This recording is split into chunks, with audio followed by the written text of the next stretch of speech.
I came to the library for quiet, but she made silence feel dangerous.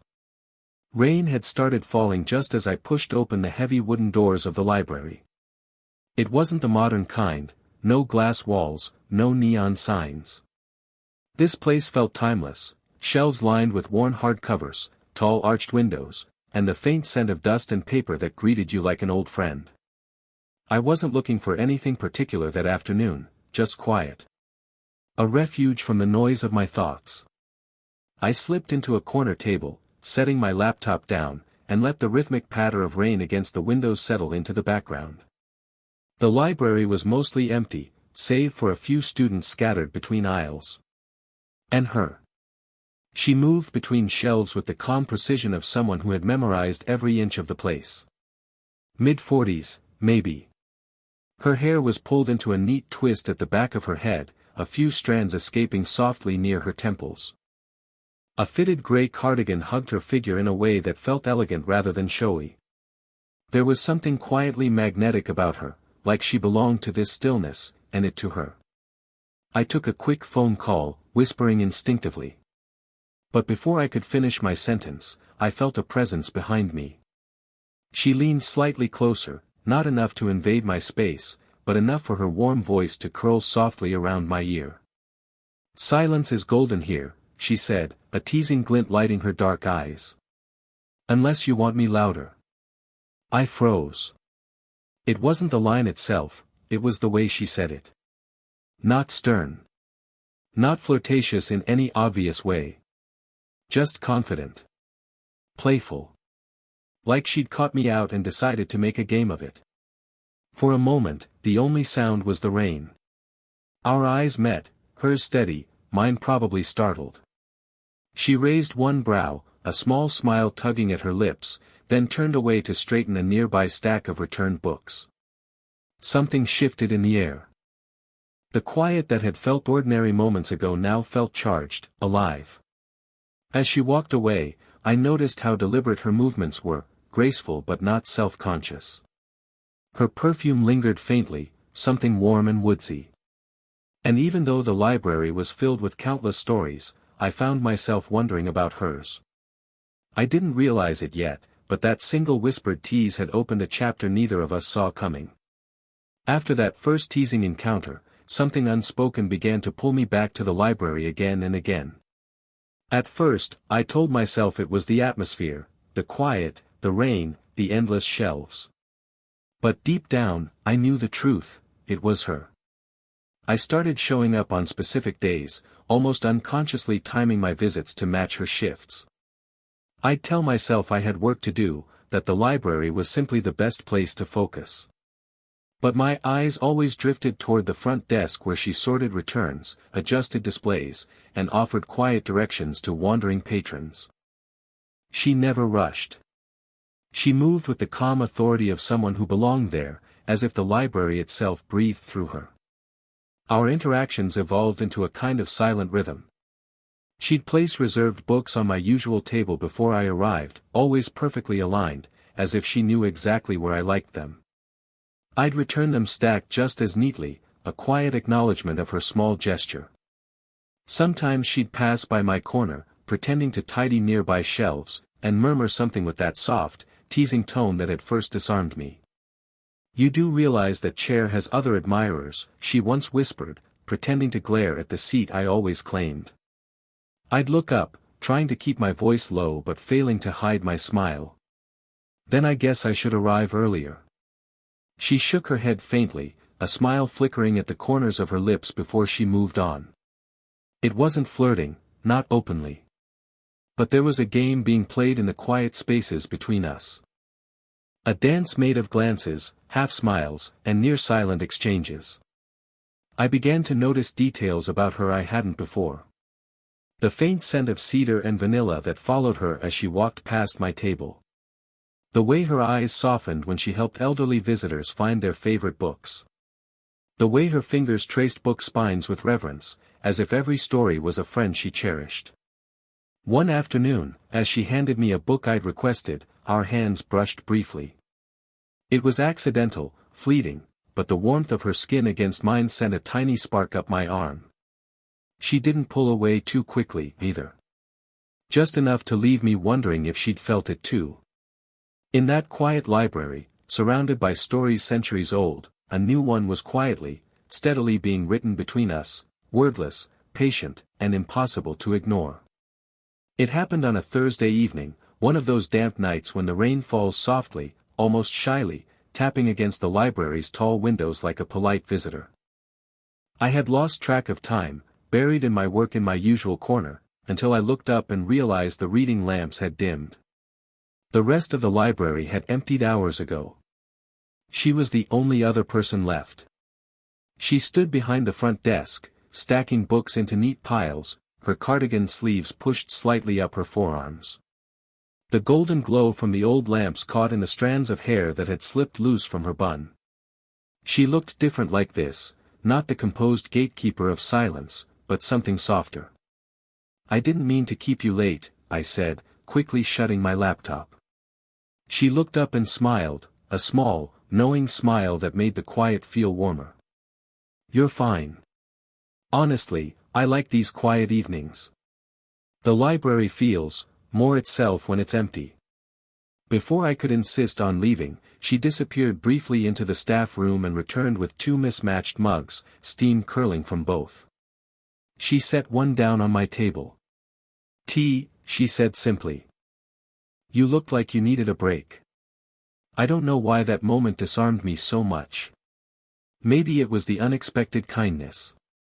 Maybe it was the way her voice dropped a little lower, as if the library's silence had pulled us into a shared secret.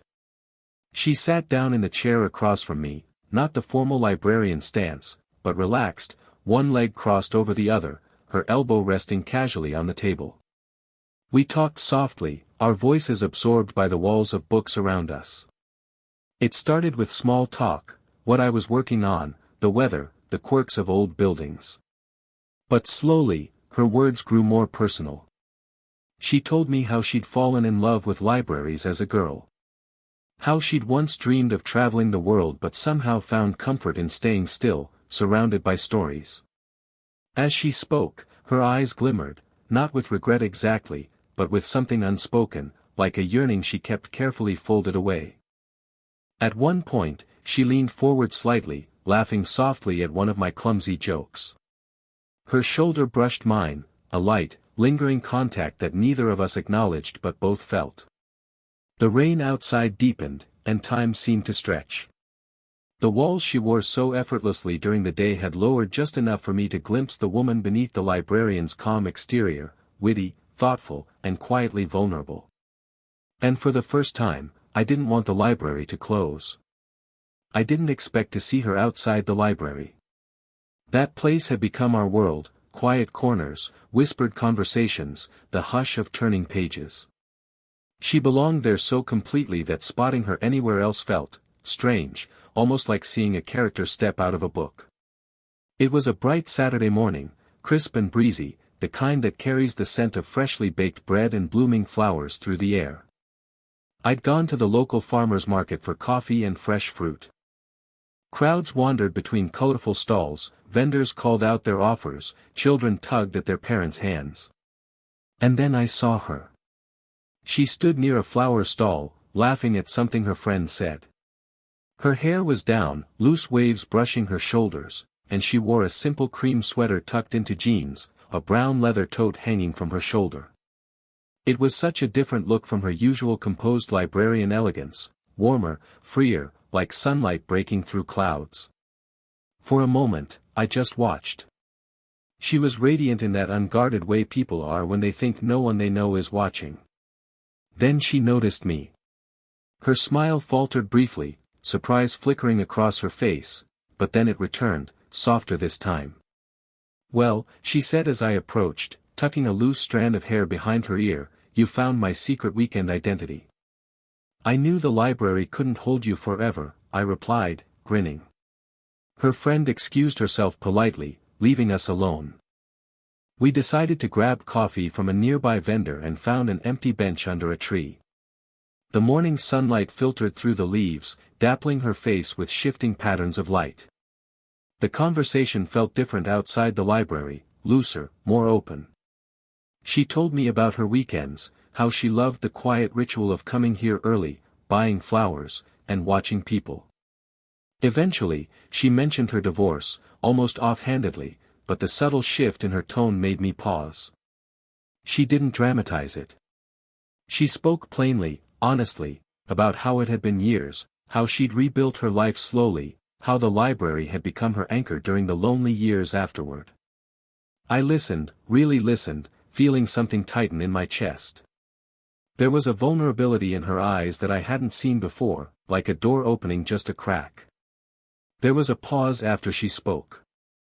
Not awkward, just heavy, meaningful. She stared into her coffee cup, and for a moment, neither of us said anything.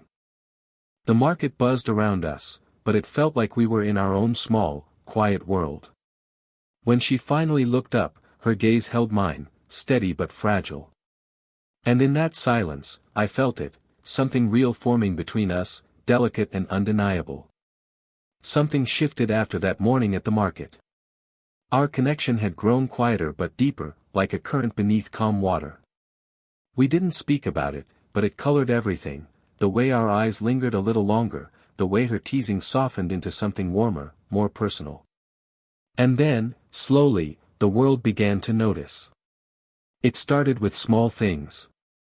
A pair of regular patrons exchanged knowing glances when they saw us talking in hushed tones between shelves. A group of students once passed by my corner table, whispering and giggling as they looked back at us. It shouldn't have mattered, but it did. The library had always felt like our private refuge. Now it felt observed. Every smile between us seemed to have an audience, every shared glance suddenly heavier with implication. I caught her retreating into herself. Where once she'd stop by my table with playful remarks, now she kept a polite distance when others were around. Her voice carried the same warmth, but her posture was more guarded, her smile more measured. One evening, near closing, the sky cracked open with a sudden storm. Most visitors had already left. The library was nearly empty, washed in the dim, honey-colored light of the reading lamps. Rain lashed against the windows like restless fingers. I stood near the entrance, waiting for her to finish locking up. She moved methodically, checking each aisle, turning off lights, her cardigan wrapped tightly around her shoulders. As she approached the door, our eyes met, an unspoken tension hanging between us. The storm made the world outside disappear, it was just the two of us in that golden-lit hush. She stopped a few feet away, the keys dangling from her hand. Her hair was slightly damp from a leak near one of the windows, strands clinging to her temple. For a long moment, neither of us spoke. I could feel it, the weight of everything we weren't saying. The stolen glances. The unspoken understanding. The growing ache to step closer. Her hand hesitated near my arm, fingers brushing lightly against the sleeve of my coat. It was the softest touch, almost accidental, but it sent a shiver through me.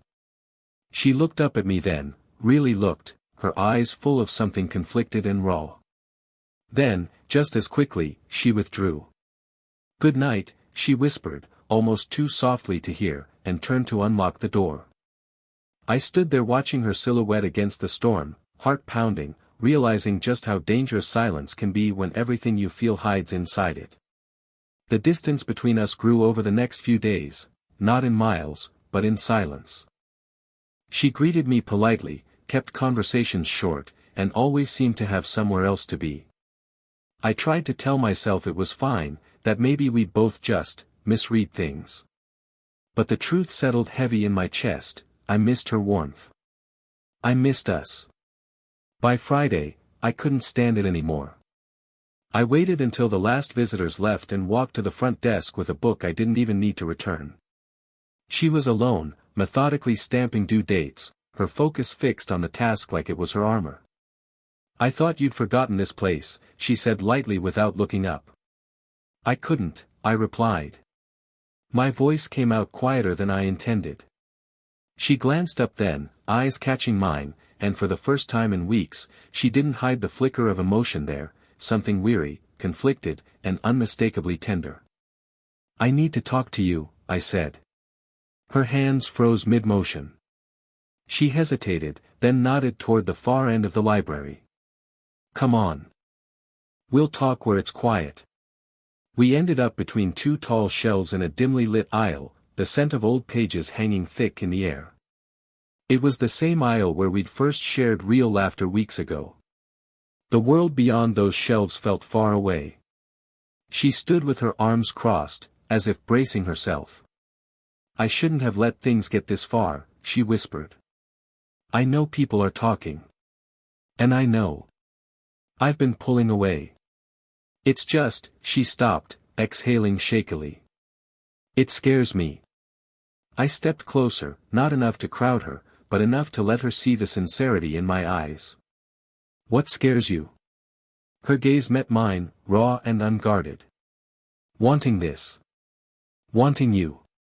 After everything I've been through, after all the years I've spent rebuilding. I don't know if I can handle the judgment, or the heartbreak, if this goes wrong. For a heartbeat, neither of us moved. Then I spoke softly, you've been the quiet part of my days that I didn't know I was missing. And I don't care what anyone thinks. I care about you. Something in her expression cracked open then, not weakness, but truth. She lowered her arms slowly. Her hand found mine, hesitantly at first, then firmer. Her fingers were warm, trembling just slightly. She didn't speak, but the way her thumb traced slow, delicate circles over my knuckles said everything. In that aisle, surrounded by the silence of 1,000 stories, we finally stopped pretending. After that night between the shelves, something subtle but undeniable changed. We didn't need to define it out loud. It showed in the way our conversations carried a softness now, in the quiet smiles we shared from across the room, in the way neither of us felt the need to retreat anymore. She still moved through the library with her usual grace and composure, but there was a new warmth in her presence, a spark she no longer tucked away so carefully. And I found myself breathing easier, no longer second-guessing every glance, every word. One evening, a few weeks later, we closed the library together. The last visitors had trickled out with polite goodnights, and the building settled into that familiar hush we'd come to love. Outside, a soft drizzle began to fall, nothing like the raging storm that had once stood between us, just a gentle, steady rain tapping against the tall windows. She walked over to my corner table where I was packing my things. Her hair had loosened from its twist, a few strands curling around her face in a way that made her seem younger, freer. Still claiming this seat as your own? She asked, her voice playfully low. Always, I replied, smiling. It's where all the best stories begin. She shook her head with that half-amused, half-affectionate look I'd grown addicted to. And then, as we turned off the last of the lamps, she paused near the doorway, glancing back at me over her shoulder. Silence is golden, she whispered, the same teasing line she'd used the day we met. But this time, her tone was softer, less a tease, more a shared memory. I stepped closer until I was beside her. Unless you want me louder, I finished gently. She laughed quietly, the sound warm and real, and without overthinking it, I reached for her hand. She didn't hesitate. Her fingers slipped into mine naturally, like it was always meant to happen this way, slowly, patiently, until it simply fit. We stepped outside together into the light rain. The library's warm glow spilled onto the wet pavement behind us, and the night air was cool and clean. She tilted her face up toward the drizzle, eyes half closed, and for a moment I just watched her, this woman who had turned silence into something beautiful. As we walked down the quiet street hand in hand, I realized our story wasn't ending here. It was beginning. Not loudly. Not suddenly. But with the kind of quiet certainty that lasts.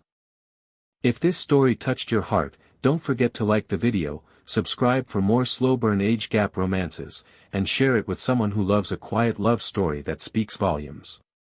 Your support helps these stories come alive.